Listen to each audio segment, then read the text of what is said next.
Well, good afternoon, ladies and gentlemen. This is the North of Fair podcast, Conversations Without Barriers. I'm your host, Doug from Ontario, Canada. It is 3:20 p.m. here on the 23rd of January. And boy, oh boy, man, we got some Arctic air coming across here in Ontario. It is bitter cold out there. Even cold will say it's cold. I hope everybody's had a good week. It is Friday, and enjoy your weekend when you get to it. World history versus political claims. I'm curious about something. I'm curious about, the United States. As the United States, do you take history lessons in the United States? Had any history lessons? Is it just history about the United States and nothing outside the box? Because there's a whole world out there.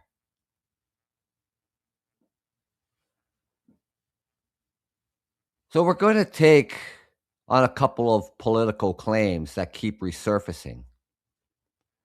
Claims that sound bold, patriotic, and powerful, but collapse the moment you compare them to the historical record. The first is the idea that the United States won World War II alone. Donald Trump at the Davos World Forum speech, he says, if it wasn't for the United States winning the war, you'd be speaking German and maybe a little Japanese.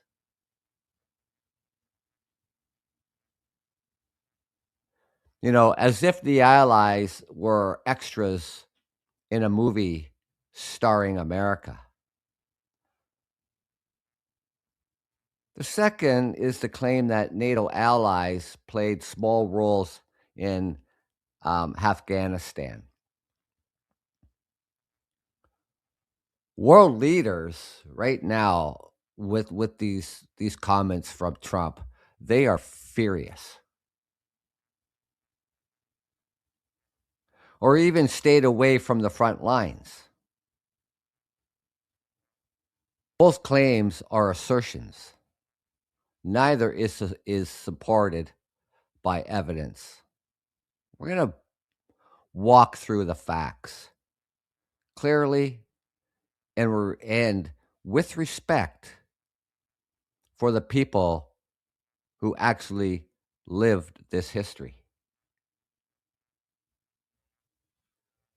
The United States claims they won World War II. Donald Trump always talks about, we won the war. We won the war. The United States won the war.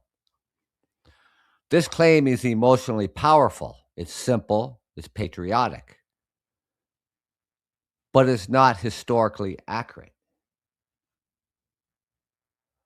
World War II was won by a global alliance. The Allied victory was the result of coordinated action by nations. The United States, United Kingdom, Canada, Australia, New Zealand, India, Free France, China, Poland, and the Soviet Union. This was the largest coalition in human history. The Soviet Union absorbed the majority of German military power. This is the single most important fact of the European War. Roughly 80% of German military casualties occurred on the Eastern Front. The Red Army destroyed the bulk of that regime. Stalingrad, and Kursk broke the back of Nazi Germany. No serious historian disputes this. The United Kingdom and Commonwealth held the line before the United States entered the war. From 1939 to 1941, Britain fought alone in Europe. Canada entered the war in 1939. Australia, New Zealand, and India fought across North Africa and the Mediterranean. The United States did not enter the war until December 1941. China fought Japan for 8 years before Pearl Harbor. China tied down hundreds of thousands of Japanese troops, preventing Japan from concentrating its forces elsewhere. The United States' contribution was decisive, but not solitary.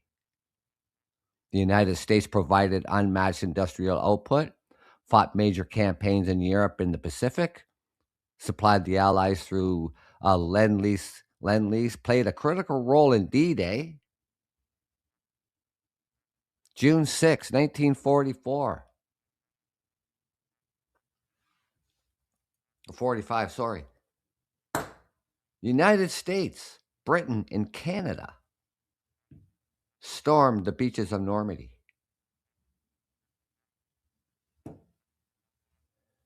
The United States was essential, but it did not win the war alone.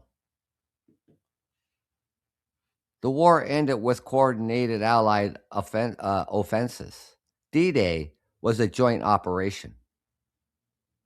The liberation of Europe involved the United States, British, Canadian, and Polish forces.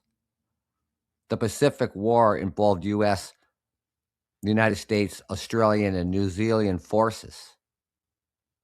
Berlin was taken by the Red Army. This was a coalition victory from start to finish. Why the claim? Why does this claim still persist from Donald Trump? The idea that the United States won the war alone persists because it's simple, it's emotionally satisfying, it reinforces a narrative of unilateral strength, it fits political messaging, but history is not built on slogans. It's built on evidence.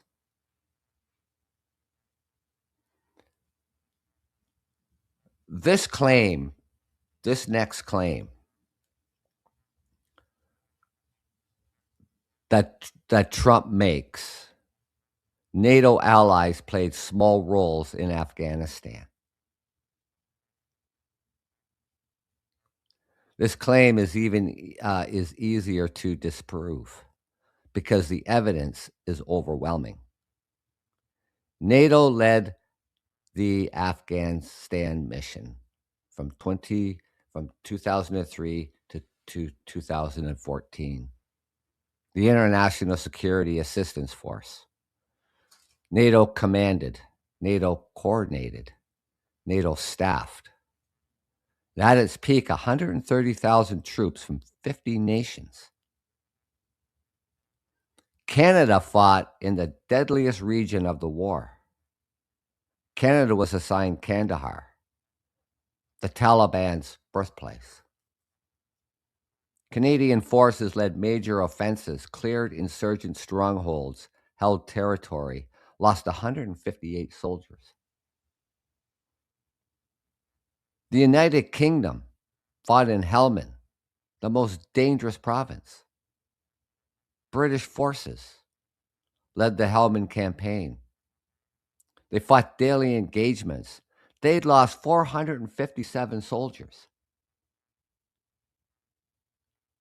Conducted joint operations with the United States Marines. To say that Canada and even the United Kingdom played small roles and really weren't on the front lines. This is just an insult.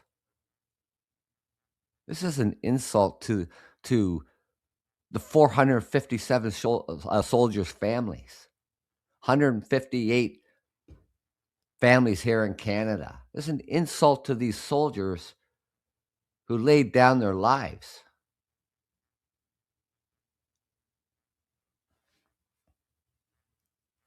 Other NATO allies fought and died on the front lines in Afghanistan. Denmark, the highest per capita casualty rate. Netherlands, Germany fought major battles. France, Poland, Italy, Spain. These were not support roles. These were combat roles. NATO casualties prove the reality. Non-United States NATO fatalities, over 1,100 people killed, thousands wounded. So you cannot take casualties like that if you're staying away from the front lines.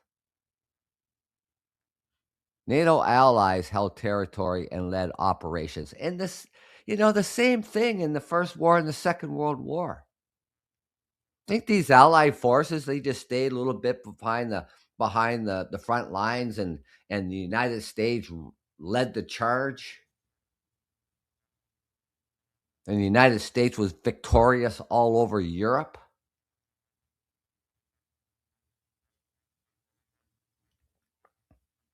The NATO allies did the same thing in the Second World War.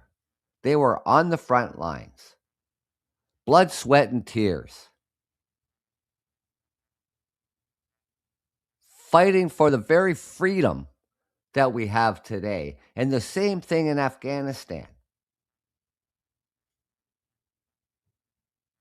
9/11 in the United States. The world came together. The Allied forces joined together.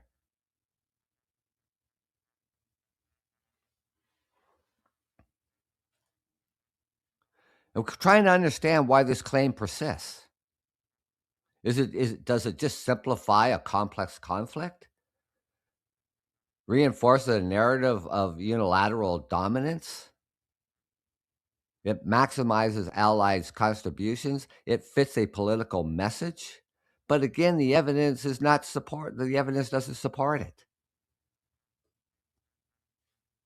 The reality of allied contributions. World War II was a coalition victory. No single nation won it alone. Afghanistan was a coalition war. NATO allies fought, bled, and died beside U.S. forces for 2 decades.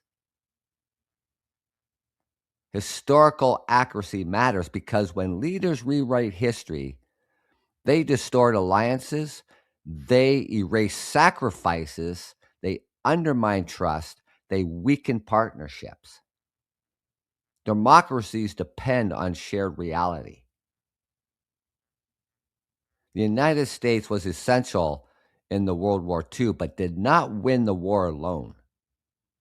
NATO allies played major frontline roles including Afghanistan, and paid a heavy price for it. The United States has never won a major war single-handedly, a major war. Not World War II, not World War I, not Korea, not the Gulf War, not Afghanistan, not Iraq. Every major U.S. victory has been coalition-based, and every unilateral U.S. war has ended in a stalemate, a loss, or small-scale interventions, not a world-shaping victory.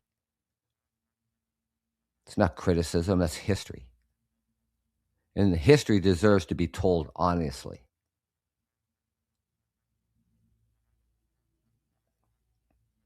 Major wars, the major United States wars and how they ended. American Revolutionary, 1775 to 1783 outcome, U.S. victory with French, Spanish, and Dutch supports.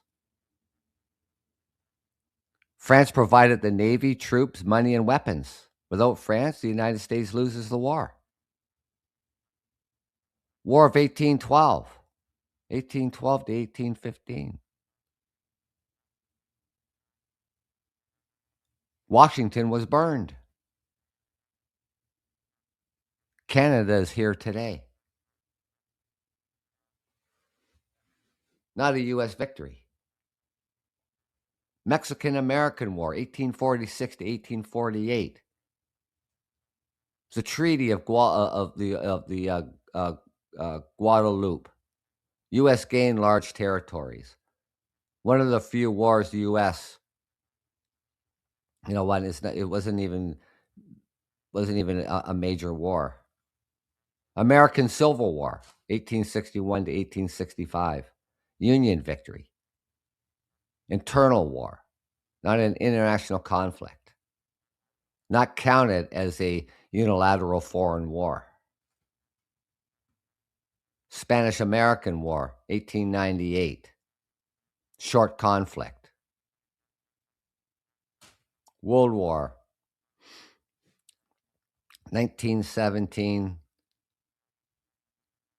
1918, actually 15, probably around 1915 to 1918. Outcome, Allied victory. Is a coalition war. The United States joined late. Britain, France, Canada, Australia, India, and others fought for years before the United States entry. Not a unilateral U.S. win. Back to World War II. 1939 to 1945. Outcome, Allied victory. Global coalition. Soviet Union absorbed 8% of Germans' casualties. United Kingdom, Canada, Australia, New Zealand, India, Free France, Chile, and other major contributors. The U.S. was decisive, but did not win the war alone. The Korean War. Armistice. Stalemate. Fought under the United Nations coalition. Korea today still remains divided. Not a United States victory. Vietnam War, 1955-1975. Outcome, the United States defeat.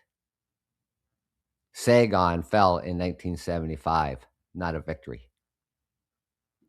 The Gulf War, 1991. Outcome, coalition victory. 35-nation coalition. U.S. led, but did not act alone. Not a unilateral win. Back to the Afghan War, 2001 to 2021. Outcome, Taliban victory. NATO allies fought on the front lines. The United States withdrew in 2021. Not a victory. The Iraq War, 2003 to 2011. Outcome, no clear victory. The United States invaded with a small coalition. Long-term instability, not a unilateral win. How many wars? Well, I just went to that. So the final factual conclusion, the United States has never won a major war single-handedly. Not the First War, Second War, the Korean War, Gulf War, Afghan, and so on.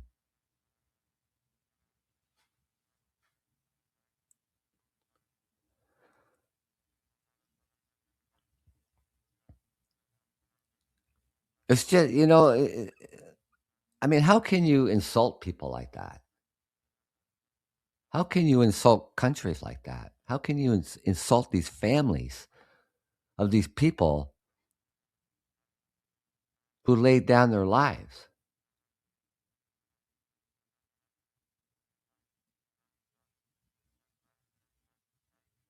Donald Trump is nothing but a self-centered bigot.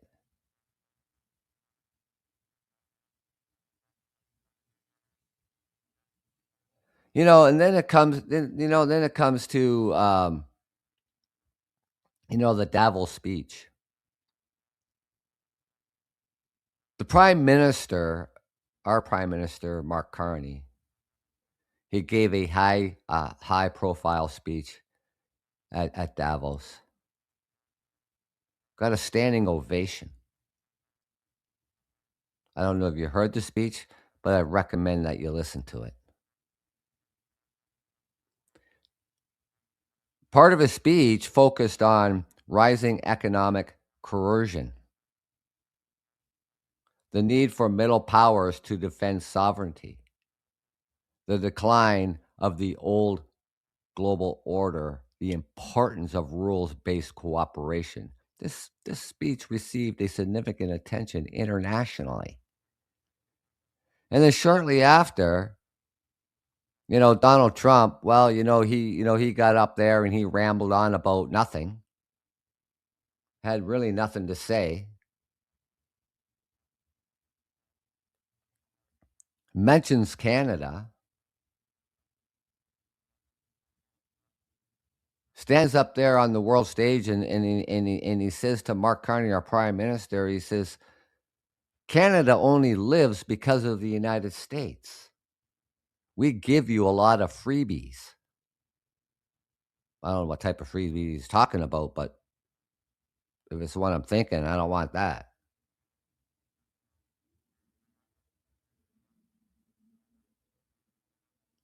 And then, this board of peace Donald Trump is trying to put together, and if you look at the countries that have joined, has decided to join this board of peace, and one of them is Putin, and the other ones there too are authoritarians.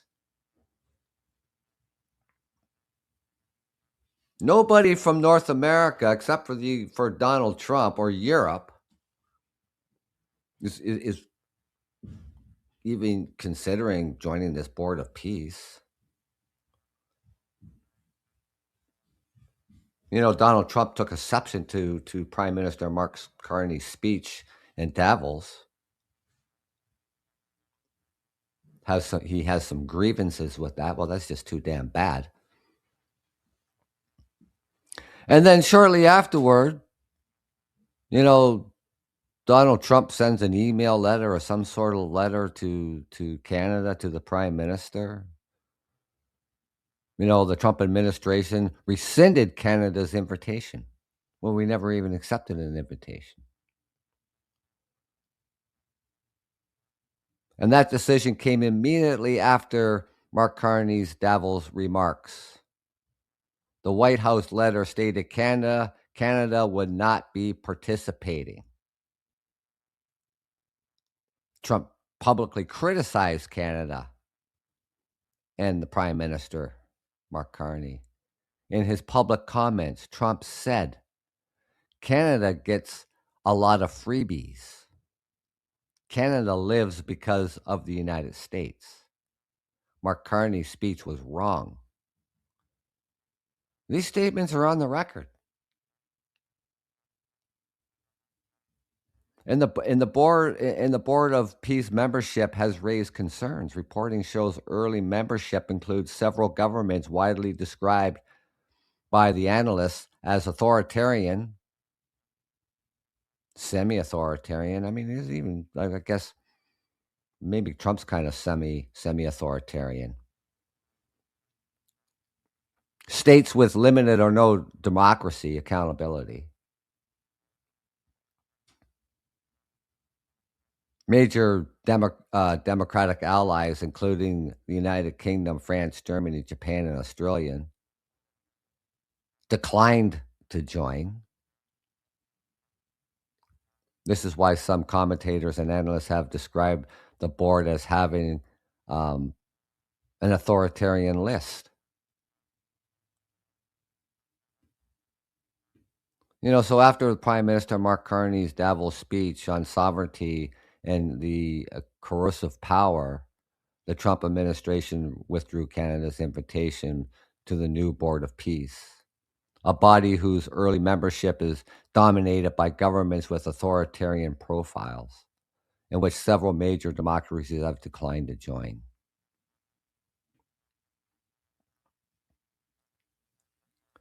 So we have the United Nations. I mean, this is just obviously,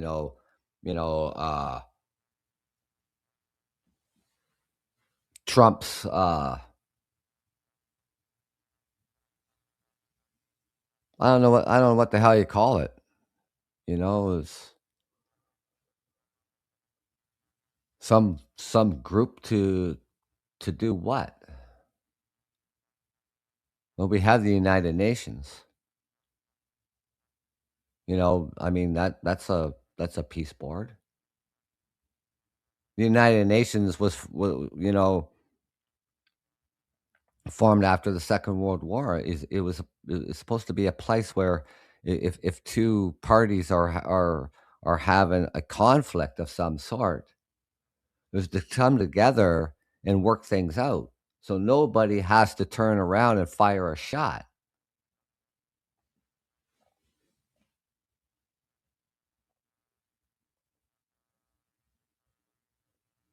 Well, you say the Board of Peace is something that they came up with for guys to stop generalized wars within countries, world war, and a new way of seeing global protection. Well, that's the United Nations.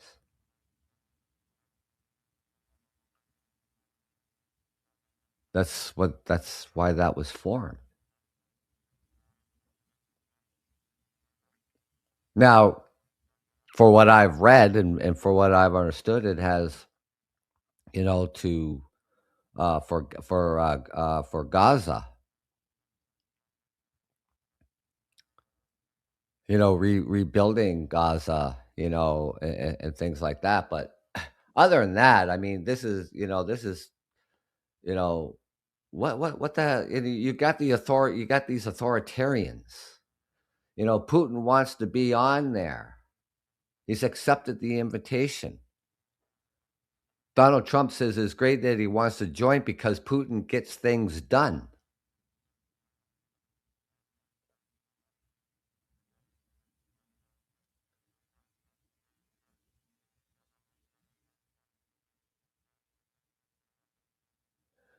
So I don't know. So the second nation states, especially a woman, if you ever want to pay attention to listen to the uh, Barbados president's speech about the superpowers and how they have it with smaller countries with their disagreements and their global reach in the climate.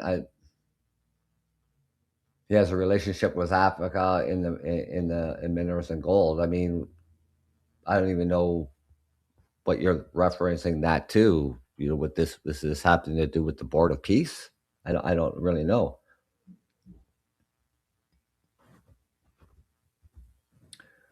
The United Nations has been affected. He went to the United States, is in charge of what they of that. You win this, win what?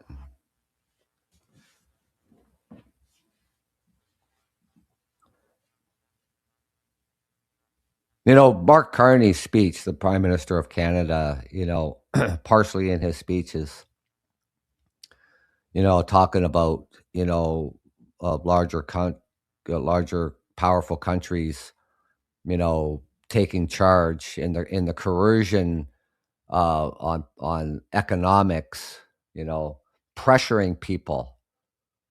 For instance, with the United Kingdom, you know, uh, wanting to put tariffs on Europe because they did not, you know, agree or help Trump or help wanting Trump to take over Greenland. That's just coercion. He wanted to put a 10% tariff starting February the 1st, and then in June at 25%. Mark Carney's speech, you know, I mean, it hit every single point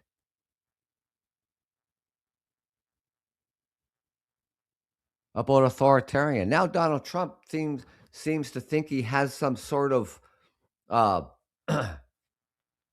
plan put in place. He talked to the head of NATO, and they've got this some sort of plan, to come together and for Denmark and Greenland. Trump is saying basically, you know, yeah, we've got this, kind of plan put together, that the United States can do whatever they want in Greenland.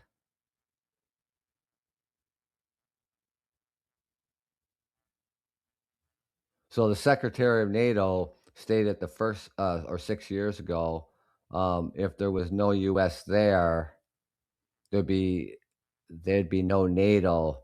They said that NATO's been around. The NATO allied forces, NATO's been around a very long time.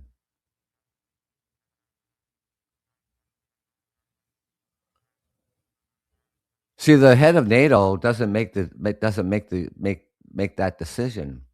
He doesn't make that decision on Denmark and Greenland. Greenland and Denmark, they make the decision. They work out some sort of an agreement with the United States. Now, the United States has a base already in Greenland. They had several bases in Greenland. Now they only have one.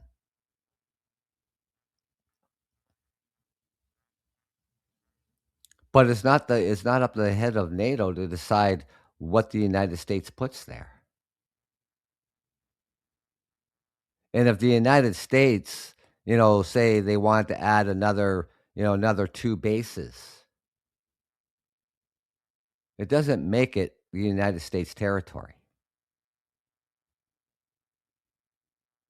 The territory belongs to the Greenland and Denmark. And just because they got one base there now, that doesn't make it the United States territory. They're there because Greenland and Denmark gave them permission to be there. The United States has bases all over the world, but it doesn't mean they claim territory. That territory where their base is, it doesn't become the United States of America. Yes, they have bases in Germany. Yes, they have uh, bases in Japan and other places around the world. It doesn't mean that's United States territory. It's not part of the United States.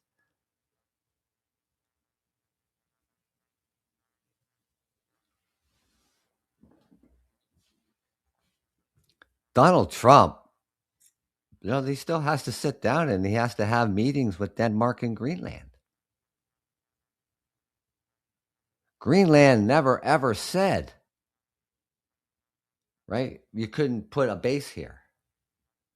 All territory belonging to the world humanity is who police it better. And for those who are major powers, they don't want the other major powers in there. What ways that is a total issue with Greenland. And if you hurt your natural resources, no matter China or any other place, then you should have an issue. All territory belongs to the world humanity is who police it.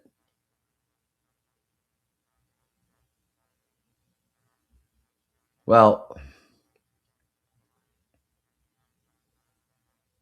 Canada, you know, all people here in Canada, humanity here in Canada. I mean, we're a sovereign nation. We're a G7 nation. We're a NATO ally.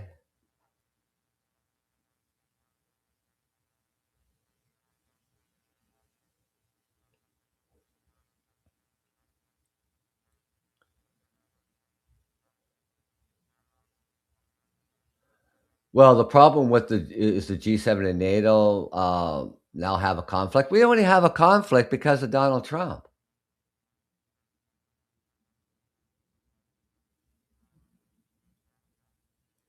Trump just thinks he can just claim land. He can just own land.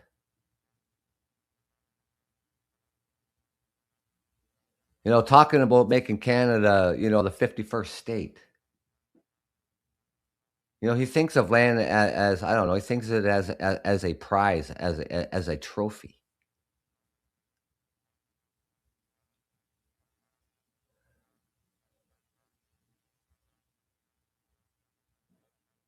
Well, listen, decades upon decades, the United States have protected the world. NATO has protected the world. Yes, the United States is part of NATO. The United States has not protected the world alone. And they do have, a base in Greenland, and they pulled out maybe. They had something. They had, I don't know, 10 other bases there, and they shut them down. Why, I don't know, but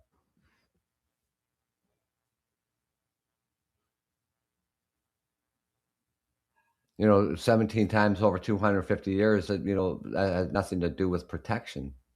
China is the problem. Well, so is Russia a problem. So is North Korea a problem.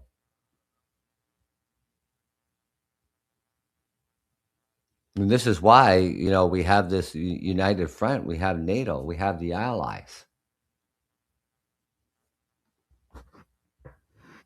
NORAD is Canada and the United States, shared responsibilities of the Arctic.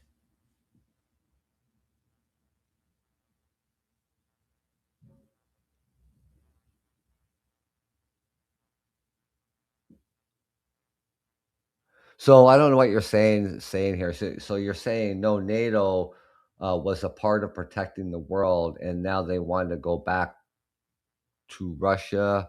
So since the NATO in Europe G7 countries are talking that way, and the U.S. needs to act on Greenland, and then our hemisphere will be protected. Are you kidding me right now? I mean, Donald, like there's no nobody owns the Western Hemisphere.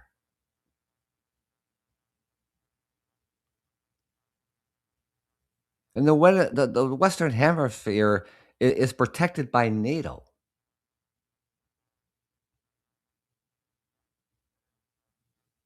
NATO is something like 32 countries.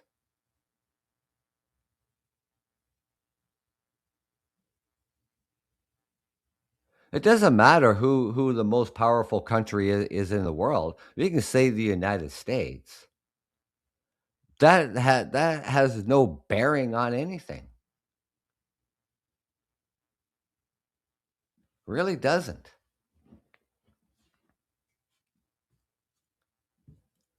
The fact of the matter is, this is why we have an alliance. This is why we have NATO. Canada, one of the founding members of NATO. And NATO is that coalition, those joint forces.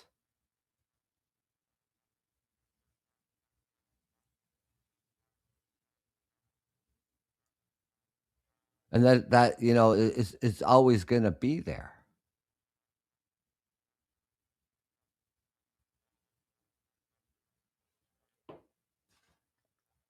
United States. Yeah, I'll talk to you soon. Got to get walking. All right. Oh, you're from New York City. Yeah, I'll stay well. You stay well too, man. Yeah, no, yeah, no, you won't see me in Greenland. But anyways, take care, and come back on the show anytime. So, Fax Porcupine. Yeah, yeah. Well, we'll see. Enjoy the rest of your day, my friend, and yeah, enjoy the rest of your day, and enjoy your weekend when you get to it. Hope you have a great weekend. Fax Porcupine. I guess Fax Porcupine podcast. Cool. Yeah. So, anyways, ladies and gentlemen, Yeah. Wow, 40 minutes and 32 seconds this show went for. It's time to go, though. I have to. I don't even know what time it is right now. Oh, look at that. It's 4 o'clock. Okay. Anyways, enjoy your weekend when you get to it. This is the North of Fair podcast, Conversations Without Barriers. I'm your host, Doug from Ontario, Canada. Enjoy your weekend, ladies and gentlemen. Thanks for coming out.